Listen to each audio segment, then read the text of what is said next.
Welcome to McPlum, simple solutions served daily. You start by confirming the basics that actually matter. Make sure your device has over 20% battery, a stable connection, and correct date and time so authentication succeeds. Once done, restart the phone to clear temporary locks and cached failures. This often resolves the issue immediately. Next, inspect storage and Android version because insufficient space or an outdated OS can prevent Google Play services from running. If all that checks out, you're ready for targeted app-level fixes.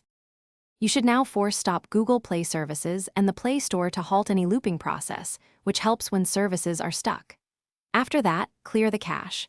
If issues persist, clear app data for Play services to reset credentials and settings. This removes local corruption but not your account. Next, make sure both Play services and Play Store are updated via the app settings. Updated binaries fix compatibility bugs. Once updated, restart the device to let changes take effect. If problems continue, remove your Google account and then re-add it so authentication tokens refresh. This often clears service errors tied to credentials.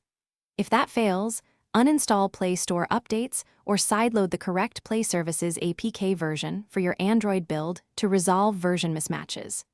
Make sure to back up important data first.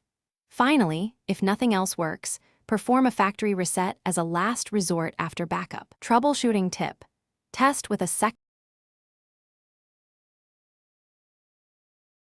Thanks for watching. Stay juicy and subscribe.